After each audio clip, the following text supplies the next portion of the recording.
നടിയും മോഡലുമായ ടിഷ ശർമ്മയുടെ മരണവുമായി ബന്ധപ്പെട്ട് CBI സംഘം ഭോപ്പാലിലെത്തി. ടിഷയുടെ ഭർത്താവിന്റെ വീട്ടിലെത്തി CBI സംഘം തെളിവുകൾ ശേഖരിച്ചു.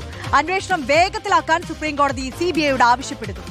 അന്വേഷണത്തിന്റെ രഹസ്യ സ്വഭാവം കാത്തു സൂക്ഷിക്കാൻ മാധ്യമങ്ങളോട് സംസാരിക്കുന്നതിൽ നിന്ന് ഇരുപക്ഷത്തെയും കോടതി വിലക്കിയിരുന്നു.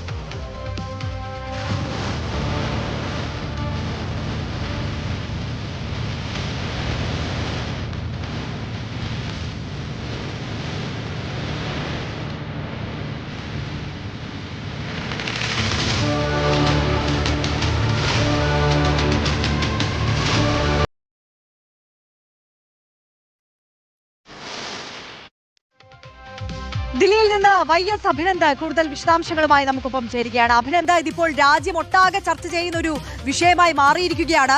ദേശീയ മാധ്യമങ്ങളെല്ലാം കൃത്യമായി ഫോളോ അപ്പുകൾ ചെയ്യുന്നുണ്ട്. കൃത്യമായി വലിയ രീതിയിൽ തന്നെ ചർച്ചകളൊക്കെ ഈ വിഷയത്തിൽ മുന്നോട്ട് കൊണ്ടുപോകുന്നുണ്ട്.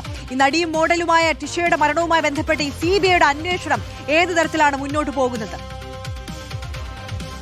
രാജ്യമൊന്നാകെ ചർച്ച ചെയ്ത, രാജ്യമാകെ ഞെട്ടിച്ച ഒരു മരണമായി മാറിയിരിക്കുകയാണ് നടി ടിഷ ശർമ്മയുടെ മരണം. സ്ത്രീധന പീഡന ആരോപണത്തിന് പിന്നാലെയാണ് വീട്ടിനുള്ളിൽ മരിച്ച നിലയിൽ ടിഷയെ ഈ മാസം 18-ാം തീയതി കണ്ടെത്തുന്നത്.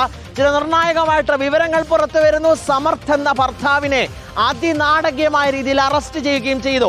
മധ്യപ്രദേശ് ഭോപ്പാലിലെ മുഖ്യമന്ത്രിയുടെ വസതിക്ക് മുന്നിൽ ടിഷയുടെ കുടുംബം വന്ന് പ്രതിഷേധിച്ച രംഗങ്ങളൊക്കെ നമ്മൾ കണ്ടതാണ്. അവരുടെ ഏക ആവശ്യം എന്നത് CBI ഈ വിഷയത്തിൽ ഇടപെടണമെന്നും അന്വേഷണം നടത്തണമെന്നുമായിരുന്നു. ഇതിന് സുപ്രീം കോടതി അനുമതി നൽകി. CBI അന്വേഷണം ഇന്ന് ആരംഭിക്കുകയും ചെയ്തു. നേരിട്ട് ഭോപ്പാലിലെ സമർത്ഥിന്റെ വസതിയിലാണ് എത്തിച്ചത്.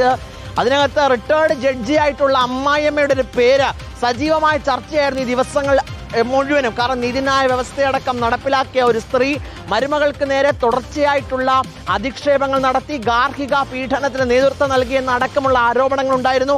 പക്ഷേ റിട്ടയർഡ് ജഡ്ജിയായ ഗിരിപാൽ സിംഗിന് മുൻകൂർ ജാമ്യം അനുവദിച്ചതുകൊണ്ട് അവർ ഇത്രയും ദിവസം ഒന്നിലും പെടാതെ നടന്നു. പക്ഷേ CBI ഇന്ന് അവരെ മണിക്കൂറുകളോളമാണ് വീട്ടിലെത്തി ചോദ്യം ചെയ്തത്. ഓരോ തെളിവുകൾ അത് കൃത്യമായി തന്നെ അത് ഹാജരാക്കി അവരെന്തൊക്കെ ചെയ്തുവെന്ന് കുറ്റസമ്മതം നടത്തിയതിന്റെ അടിസ്ഥാനത്തിലാണ് CBI ഗിരിപാൽ സിംഗിനെ ഇപ്പോൾ അറസ്റ്റ് ചെയ്തിരിക്കുന്നത്. ഇവരാണ് നിർബന്ധിച്ചതെന്നും 20 ലക്ഷം രൂപ മാത്രം പോരാ സ്ത്രീധനമെന്ന്, ഇനിയും സ്ത്രീധനം വേണമെന്ന് പറയണമെന്ന് ഈ മകനോട് ഇവർ ആവശ്യപ്പെട്ടതിന്റെ അടിസ്ഥാനത്തിലാണ് ഇത്തരത്തിലേക്കുള്ള ശ്രമങ്ങൾ അവിടെ അരങ്ങേറിയത്. ഈ സമർത്ഥ് അമ്മയുടെ മകനായതുകൊണ്ട് തന്നെ അമ്മ പറയുന്ന കാര്യങ്ങൾ മുഴുവനും കേട്ടിരുന്നു. സ്വാഭാവികമായിട്ടും അതിൻ്റെ എല്ലാ ഭവിഷ്യത്തും അനുഭവിച്ചുകൊണ്ടിരുന്നത് ടിഷ ശർമ്മയാണെന്ന് CBI കണ്ടെത്തുകയും ചെയ്തിട്ടുണ്ട്. പക്ഷേ ഇനി നിർണായകമായ ചില തെളിവുകൾ കൂടി ശേഖരിക്കേണ്ടതുണ്ട്.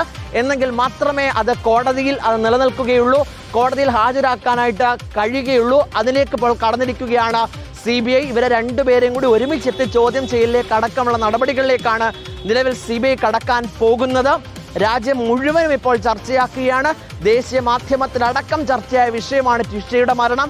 സ്ത്രീധന നിരോധന നിയമമൊക്കെ വലിയ രീതിയിൽ സ്ട്രോങ് ആയി രാജ്യത്ത് നിൽക്കുന്നുവെന്ന് ആവർത്തിച്ച് വനിതാ ശിശുക്ഷേമ മന്ത്രാലയം അടക്കം അവകാശപ്പെടുമ്പോഴാണ് ടിഷയുടെ മരണം ഇത്രത്തോളം ചർച്ചയാകുന്നത് എന്നതാണ് ഏറ്റവും പ്രധാനപ്പെട്ട കാര്യം.